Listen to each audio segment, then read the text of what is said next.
Job chapters 38, 39, 40, 41 and 42.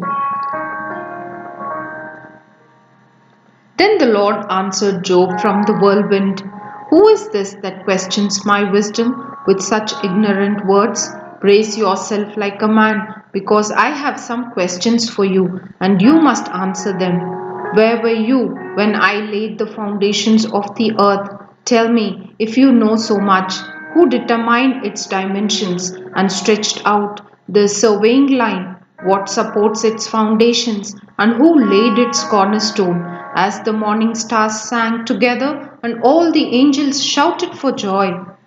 Who kept the sea inside its boundaries as it burst from the womb, and as I clothed it with clouds and wrapped it in thick darkness?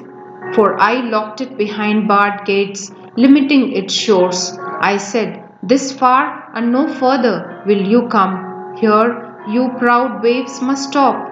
Have you ever commanded the morning to appear and caused the dawn to rise in the east? Have you made daylight spread to the ends of the earth to bring an end to the night's wickedness? As the light approaches, the earth takes shape like clay pressed beneath a seal. It is robed in brilliant colors. The light disturbs the wicked and stops the arm that is raised in violence. Have you explored the springs from which the seas come? Have you explored their depths? Do you know where the gates of death are located? Have you seen the gates of utter gloom? Do you realize the extent of the earth? Tell me about it if you know. Where does light come from and where does darkness go? Can you take each to its home? Do you know how to get there? But of course, you know all this, for you were born before it was all created, and you are so very experienced. Have you visited the storehouses of the snow or seen the storehouses of hail? I have reserved them as weapons for the time of trouble, for the day of battle and war. Where is the path to the source of light? Where is the home of the east wind? Who created a channel for the torrents of rain? Who laid out the path for the lightning? Who makes the rain fall on barren land, in a desert where no one lives? Who sends rain to satisfy the parched ground and make the tender grass spring up? Does the rain have a father? Who gives birth to the dew? Who is the mother of the ice? Who gives birth to the frost from the heavens? For the water turns to ice as hard as rock, and the surface of the water freezes. Can you direct the movement of the stars, binding the cluster of Pleiades or loosening the cords of Orion? Can you direct the constellations through the seasons or guide the bear with her cubs across the heavens? Do you know the laws of the universe? Can you use them to regulate the earth? Can you shout to the clouds and make it rain? Can you make lightning appear and cause it to strike as you direct? Who gives intuition to the heart and instinct to the mind? Who is wise enough to count all the clouds? Who can till the water jars of heaven when the parched ground is dry and the soil has hardened into clods? Can you stalk prey for a lioness and satisfy the young lion's appetites as they lie in their dens or crouch in the thicket? Who provides food for the ravens when their young cry out to God and wander about in hunger? Do you know when the wild goats give birth? Have you watched as deer are born in the wild? Do you know how many months they carry their young? Are you aware of the time of their delivery? They crouch down to give birth to their young and deliver their offspring. Their young grow up in the open fields, then leave home and never return. Who gives the wild donkey its freedom? Who untied its ropes? I have placed it in the wilderness. Its home is the wasteland. It hates the noise of the city and has no driver to shout at it. The mountains are its pasture land, where it searches for every blade of grass. Will the wild ox consent to being tamed? Will it spend the night in your stall? Can you hitch a wild ox to a plough? will it plough a field for you? Given its strength, can you trust it? Can you leave and trust the ox to do your work? Can you rely on it to bring home your grain and deliver it to your threshing floor? The ostrich flaps her wings gladly, but they are no match for the feathers of the stork. She lays her eggs on top of the earth, letting them be warmed in the dust. She doesn't worry that a foot might crush them or a wild animal might destroy them. She is harsh toward her young as if they were not her own. She doesn't care if they die, for God has deprived her of wisdom. He has given her no understanding. But whenever she jumps up to run, she passes the swiftest horse with its rider. Have you given the horse its strength or clothed its neck with a flowing mane? Did you give it the ability to leap like a locust? Its majestic snorting is terrifying. It paws the earth and rejoices in its strength when it charges out to battle. It laughs at fear and is unafraid. It does not run from the sword. The arrows rattle against it, and the spear and javelin flash. It paws the ground fiercely and rushes forward into battle when the ram's horn blows. It snorts at the sound of the horn. It senses the battle in the distance. It quivers at the captain's commands and the noise of battle. Is it your wisdom that makes the hawk soar and spread its wings toward the south? Is it your own command that the eagles rise to the heights to make its nest? It lives on the cliffs, making its home on a distant rocky crag. From there, it hunts its prey, keeping watch with piercing eyes. Its young gulp down blood. Where there's a carcass, there you'll find it. Then the Lord said to Job, "Do you still want to argue with the Almighty? You are God's critic, but do you have the answers?" Then Job replied to the Lord, "I am nothing. How could I ever find the answers? I will cover my mouth with my hand. I have said too much already. I have nothing more to say." Then the Lord answered Job from the whirlwind, "Brace yourself like a man, because I have some questions for you, and you must answer them. Will you discredit my justice and condemn me just to prove you are right? Are you as strong as God? Can you thunder with a voice like this? All right, put on your glory and splendor, your honor and majesty. Give vent to your anger. Let it overflow against the proud. Humiliate the proud with a glance. Walk on the wicked where they stand.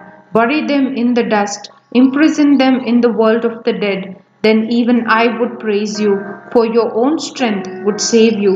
Take a look at Behemoth, which I made, just as I made you. It eats grass like an ox. See its powerful loins and the muscles of its belly. Its tail is as strong as a cedar. The sinews of its thighs are knit tightly together. Its bones are tubes of bronze. Its limbs are bars of iron.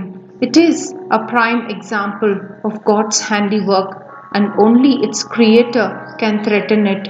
The mountains offer it their best food where all the wild animals play. It lies under the lotus plants, hidden by the reeds in the marsh. The lotus plants give it shade among the willows beside the stream. It is not disturbed by the raging river, nor concerned when the swelling Jordan rushes around it. No one can catch it off guard or put a ring in its nose and lead it away. Can you catch Leviathan with a hook or put a noose around its jaw? Can you tie it with a rope through the nose or pierce its jaw with a spike? Will it beg you for mercy or implore you for pity?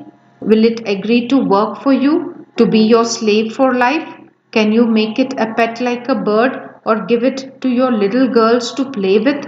Will merchants try to buy it, to sell it in their shops? Will its hide be hurt by spears or its head by a harpoon? If you lay a hand on it, you will certainly remember the battle that follows. You won't try that again. No, it is useless to try to capture it. The hunter who attempts it will be knocked down, and since no one dares to disturb it, who then can stand up to me?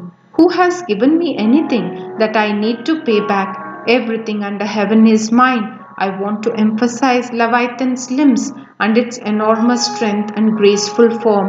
Who can strip off its hide and who can penetrate its double layer of armor? Who could pry open its jaws? For its teeth are terrible. The scales on its back are like rows of shields tightly sealed together. They are so close together that no air can get between them. Each scale sticks tight to the next. They interlock and cannot be penetrated. When it sneezes, it flashes light. Its eyes are like the red of dawn. Lightning leaps from its mouth. Flames of fire flash out. Smoke streams from its nostrils like steam from a pot heated over burning rushes. Its breath would kindle coals, for flames shoot from its mouth. The tremendous strength in Leviathan's neck strikes terror wherever it goes. Its flesh is hard and firm and cannot be penetrated. Its heart is hard as rock, hard as a millstone. When it rises, the mighty are afraid, gripped by terror. No sword can stop it, no spear, dart, or javelin. Iron is nothing but straw to that creature, and bronze is like rotten wood. Arrows cannot make it flee. Stones shot from a sling are like bits of grass. Clubs are like a blade of grass, and it laughs at the swish of javelins. Its belly is covered with scales as sharp as glass. It plows up the ground as it drags through the mud. Leviathan makes the water boil with its commotion. It stirs the depths like a pot of ointment. The water glistens in its wake, making the sea look white. Nothing on earth is its equal, no other creature so fearless. Of all the creatures, it is the proudest. It is the king of beasts. Then Job replied to the Lord, I know that you can do anything and no one can stop you. You asked, who is this that questions my wisdom with such ignorance? It is I, and I was talking about things I knew nothing about, things far too wonderful for me. You said, listen, and I will speak. I have some questions for you, and you must answer them. I had only heard about you before, but now I have seen you with my own eyes. I take back everything I said, and I sit in dust and ashes to show my repentance. After the Lord had finished speaking to Job, he said to Eliphaz the Temanite, I am angry with you and your two friends, for you have not spoken accurately about me, as my servant Job has. So take 7 bulls and 7 rams, and go to my servant Job and offer a burnt offering for yourselves. My servant Job will pray for you, and I will accept his prayer on your behalf. I will not treat you as you deserve, for you have not spoken accurately about me as my servant Job has. So Eliphaz the Temanite, Bildad the Shuhite, and Zophar the Naamathite did as the Lord commanded them, and the Lord accepted Job's prayer.